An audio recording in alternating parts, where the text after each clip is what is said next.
Hi guys, and welcome to Forge Right. My name's Andy. Today I'm going to be attempting to answer a question on a previous video of mine. Just look at my notes here. The question was from a viewer whose name is Bruce Lee. His question was in relation to a video Rossi MIG welder setup video that I put out for people who have just got these welders because of the incredibly poor manual and instructions that come with those videos. Now he's a bit confused. He's a beginner amateur welder, and he's a little bit confused about the relationship between speed and amps. So I'm a little bit unsure as to whether he's talking about the speed of the wire feed or the speed of the gun movement. So because of that, I'll be covering both of those topics. So I'll be demonstrating a few welds with different amperages and different wire speeds. Hopefully I can demonstrate and explain a bit more about what he's confused about.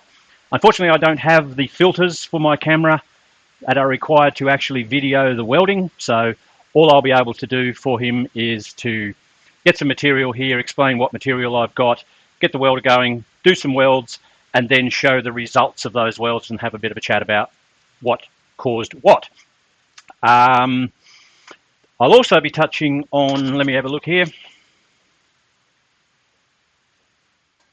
Okay, so I'll also touch on the ways that you can have exactly the same welding setup on your system here, in this case Rossi welder, and get differing results. Same setup on the welder, same material, but different results as a result of your methodology of welding. So I'll touch on a few topics here, which will be your wire stick out, gun distance, gun angle, gun movement or speed, and the direction of your welding. Now, please note, I'm not a professional welder. I'm only doing this in response to a question from a viewer, hoping to give some of my limited experience. I have years of experience, but I've done a tape course. But yes, by no means a professional welder. These are my methods and opinions. So if you disagree, that's fine. Happy to put something in the comments, but please keep it respectful. Okay, thanks. See you in the video. Righto, Ben, I'll start off here by taking it for granted you are talking about wire feed speed when you talk about amperage in relation to speed. So I'll start with that part of it. And just some basic rules of thumb, that your material thickness, your amperage, and your wire feed have a relationship where you can take it for granted that generally, as a general rule, you can take it for granted that the thicker your material, the higher amperage you will need. And that's wholly and solely to get good penetration as deep into the parent material as possible. And when you're welding, say, 10 mil plate, you will need it up on high amperage. Otherwise, you will be able to weld on low amperage and you'll get a weld, but you're not going to get penetration deep into the material, and it's quite likely to fail because your weld will be on the surface. So that's the relationship between. Yeah, so next we've got the amperage. Now you can take it as a general rule that you need enough amperage to heat the parent material enough to liquefy to a depth where the wire material that you're feeding into it can penetrate and bond, but not too much amperage so that you burn through the material. So if you're welding 10 mil plate, you're unlikely to burn through the material. So you can have your amperage right up, unless you just sit there, of course, and you like it oxy blasting through. So you can have your amperage right up, and of course, because you've got high amperage and you're heating that material and you want to have good depth, you'll need good wire feed. Now, that brings me to the third general rule, which is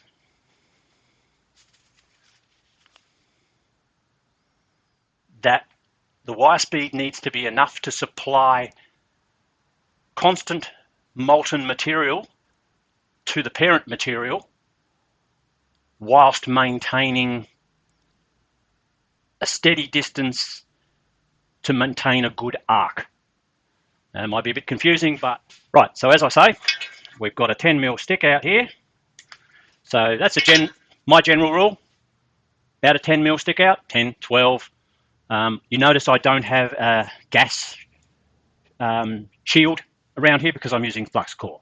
Don't need the gas shield, and I find it gets in the way, a bit awkward to see what you're doing sometimes, so I just do it without it, use it without it. So you want to think of your distance away from your material as being the distance from your contact tip, the end of your contact tip, to the material. Now you've got a 10mm wire feed, so ideally you want to be able to touch the wire on it like that and maintain that distance. You also want to keep a steady distance. So there's no point coming in and saying, okay, I've got it turned off, good, I'm here, and I'll start my weld, and then having your gun, I'm exaggerating of course, having your gun coming in and out, okay, I'll weld these two together, and then, gradually move away and then drift in and away and drift in, because your distance between your contact tip and the material maintains a steady arc. Also, you'll be removing that wire tip further away from the material, which means you've got a longer stick out, and the heat that's generated in that wire is hot, very, very hot at the end, but cooling down as it gets closer to your tip. So you'll get a very inconsistent weld pool. Okay, so right, you need to have your amperage up high enough, as I say, to get molten material onto your parent material whilst heating the parent material enough to get a fused bond and penetration. So therefore, you've got to set your wire speed to a point where it's keeping up with the rate of bond, so the rate that the wire is turning molten and creating a weld pool. It's got to be keeping up with that, otherwise you will be not getting enough material on. It'll come out, it'll burn off, and then it'll retract away from the material, and then it will stick. You'll lose your arc, and then it'll come out and it'll re-arc again, and you'll end up getting blotchy welds where effectively your wire is going out, burning up, coming and burning back, and then out and burning up, and then coming back and going out, and then back out again, getting a good arc, burning up. So you're going, it's effectively like going, because your wire isn't coming out fast enough for the heat that's being generated and the speed that the wire is being turned molten, if that makes sense. So if you haven't got it fast enough, that's what will happen. If you've got it too fast, that's what will happen. If you've got it too fast for the amperage, so you've got your wire speed turned right up, but you're on low ampage, you will end up having the wire coming out, hitting the material, can't turn molten fast enough, but the machine is pushing the wire out. So you'll end up getting the same thing as if you are going like that with your gun. The wire will come out and it'll push your gun away and do exactly the same thing. You'll end up breaking off the wire, and you'll have chunks of wire sticking out, and as it pushes away, because your contact tip gets further away from your parent material, you lose arc. So it goes out again.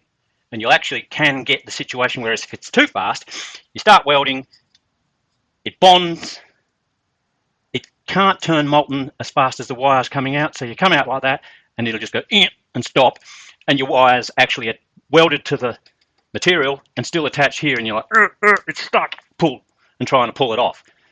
So that's the two extremes. It can't come out fast enough, so you end up with,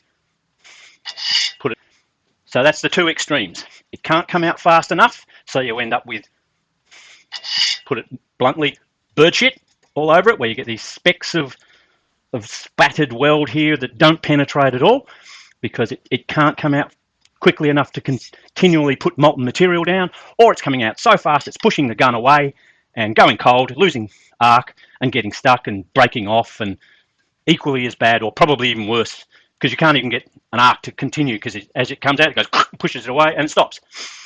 Okay, so I hope that's helped out there.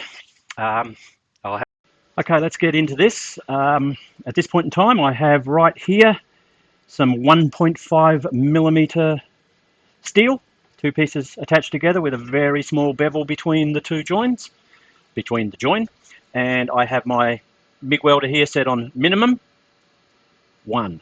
So minimum 1 with a wire speed of 3, and I'm going to go with a stick out of about 10 millimeters at this point in time. We'll see how this goes, and we'll have a chat about how we can make it better.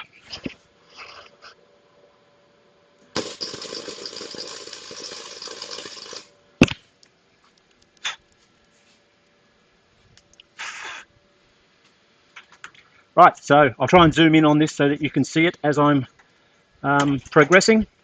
So here we have a situation where I have it way down on its lowest speed, its lowest amperage settings, and a very slow wire speed of about 3. And as you can see here, that has burnt straight through the material. It's only 1.5 millimeter material, and clearly I've been moving too slow at the start there. So when I started, I was going very slowly. So you can see here that the speed that you move has a big effect on how well the result comes out. So I'll just clean that a bit there. Excuse me. Right, and I'll leave those sitting there for later. And now what I'll do is I'll use the same wire cut out. I'll just trim that very burnt end off there so we're exactly the same. Same wire stick out, about 10 to 12 mil, and same settings, and I'll move a little bit quicker.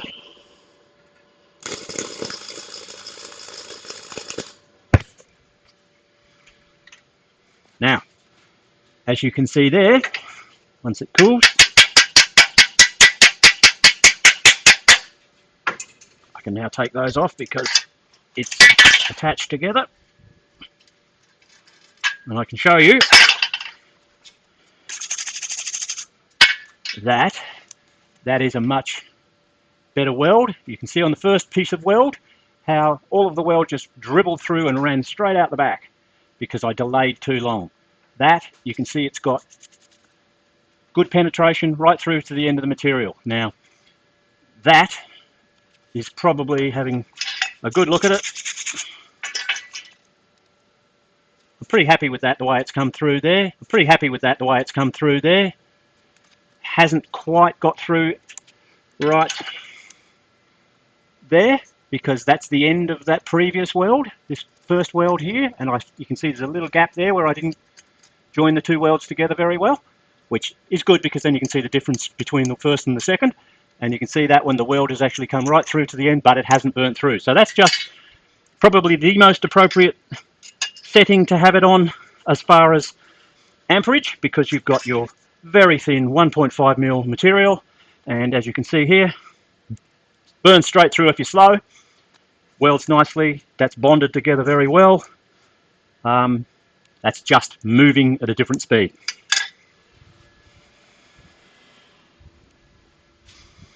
Okay, Ben, I'm going to try an example of wire speed too fast. So I've still got my machine. I don't know if you can see it in shot here, but my machine is still set on the same speed that it was for these two demonstration welds here, where I've got it on minimum 1, so the lowest setting it can go on. Previously, I had it on a wire feed of 3, and the material came out reasonably well. It probably could do with being played with, but I don't want to be here all day doing this video. It's going to be long enough as it is. So now I have, the only thing I've changed, same material, everything's the same settings on the machine, but I've turned the wire speed up to 7, which I know for a fact is too fast. So we'll see what sort of effect we get from that. I'll just put a bit of wire out and trim that back to our standard 10 to 12. That's probably about 12 mil feed. And what I'll do is I'll try and do a weld doing the same as I did before and see how we go.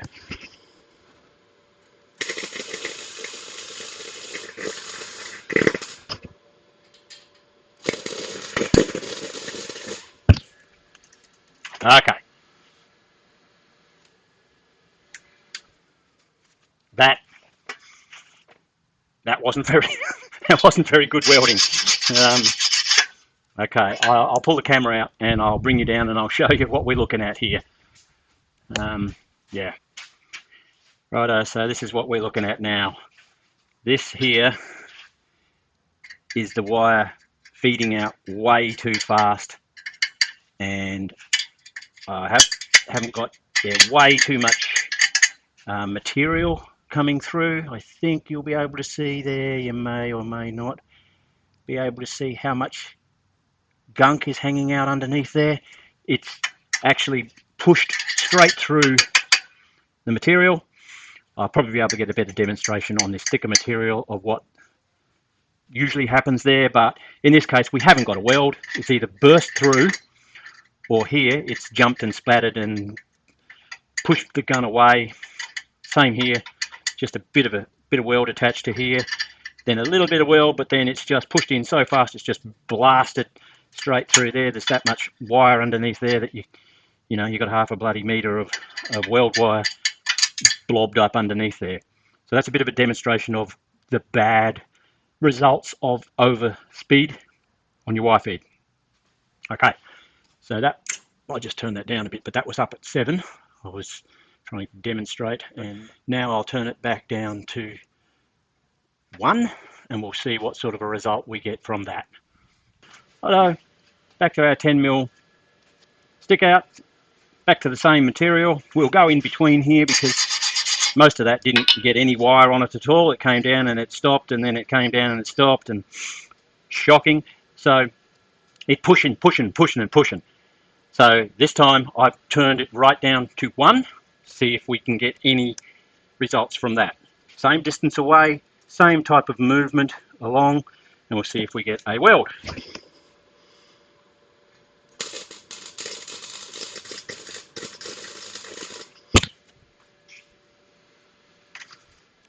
There you go, I'll bring you over. Alright, once again, an absolutely shocking weld. That's this one here. I'll clean it up a tad. So what you can see here is, once again, we started here.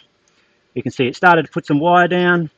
It actually, the wire couldn't come out fast enough, but because I kept my distance, there was still heat there, and it's burnt through again. And I think you'll be able to see and hear from the video all this spatter out here. It was spitting and spluttering because it couldn't keep a decent tip distance, tip contact. It kept coming in and being jerky like that. So we've got some absolutely shocking welds there. Terrible. So I hope that helps you a little bit with the explanation of the relationship between amperage and wire speed.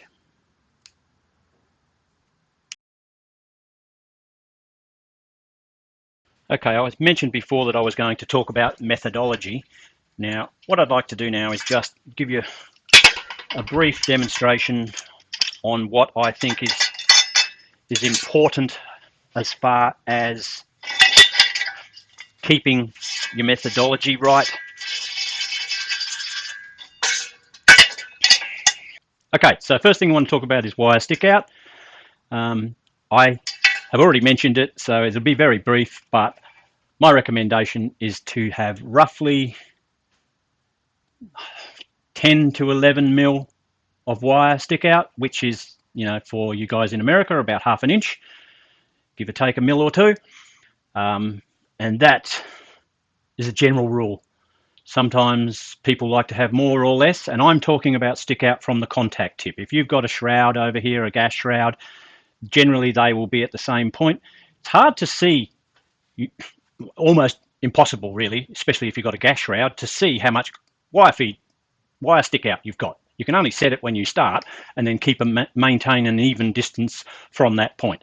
So wire stick out's a bit hard to deal with really. You need to just set it and then keep the rest of your methodology consistent. Okay, so second thing that I wanted to talk about was gun distance. This is what we're talking about now. Okay, so second thing that I wanted to talk about was gun distance. This is what we're talking about now. You need to make sure that you start at that point and continue at that point. Don't push in too tight, because then you get too much heat developing between your parent material and your contact tip, and you can actually damage your contact tip, and also the heat that is being generated at the tip of the contact tip will cause you to possibly burn through your material. Okay, so we've got a 10mm stick out. We've got a constant distance. The next thing I'd like to talk about is gun angle. So generally, as a general rule, with MIG welding, especially gasless, I would recommend you keep an angle of, from the vertical, of between 5 and 15 degrees. So, you know, we've got vertical there, 45 there, 15's around about there, so your 5's around about here. So I like to have it down about there, around about 10 degrees is probably good, up to 15. If you go more than that, you're starting to not really point your gun at the parent material enough. So my recommendations as a angle, I generally come in about there. And I think you'd probably find that's around about 15 degrees. That's my comfortable angle there. Okay, the next thing I want to talk about is your gun movement, which, you know, you've got your stick out, you've got your distance, you've got your angle, and then you've got your movement. So that is how fast you're going like this, keeping it a nice even distance. Practice your weld. So if you're going to do a weld, build up your weld pool, move back, push it forward a bit. Move back, push it forward a bit. Move back, push it forward a bit. And what that is doing is building your weld pool and then pushing it into the last one. Building it back up and pushing it into the last one.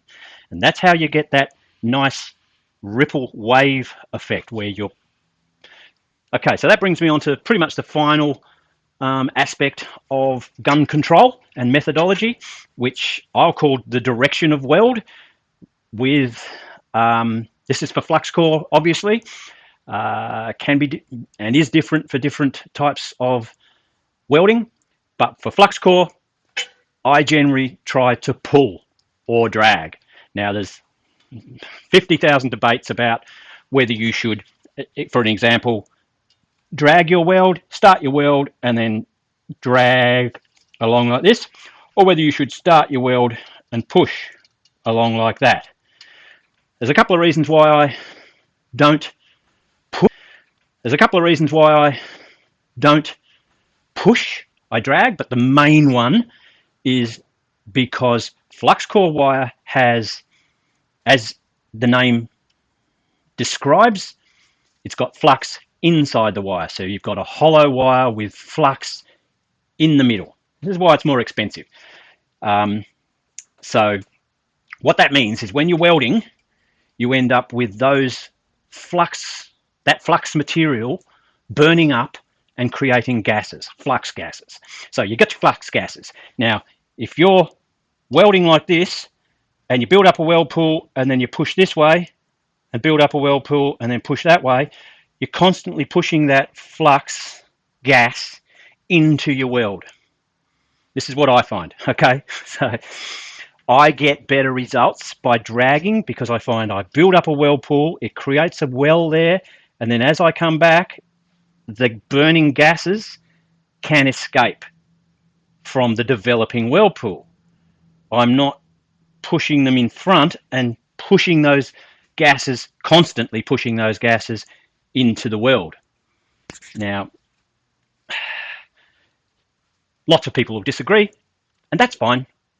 I just know that lots of people will disagree, and that's fine.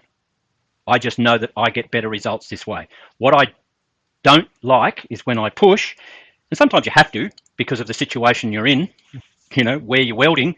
If you've got a weld that runs all the way along here and then you've got, say, another piece here and you want to join onto here and weld up to there, sometimes it's just easier to do it that way to weld up to where you want to get a good join there. If you try and weld in here and then pull back from it, you probably won't get as good a result in the corner.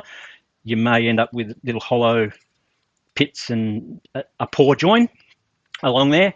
So yeah, you don't get along there. So yeah, you don't get porosity as badly when you're dragging. So okay, that's pretty much it. The gases get trapped inside the weld and create little air pockets, which is your porosity. Can cause a weld to fail. Okay, Ben, I hope that helped out in some way, mate. Not sure if I've covered what you wanted to know or not, but if you can't find the information from this video, I'm sure there's plenty of other videos out there that can assist you. And I know I've waffled on a lot. I've probably covered a lot of things you didn't want to see, but there might be stuff in there that other people want to see. And yeah, I'll leave it there and thank everybody for watching this channel, Forge Wright. If you liked the channel, try subscribing and maybe hit the like button. And yeah, I'll see you on the next video. Bye for now.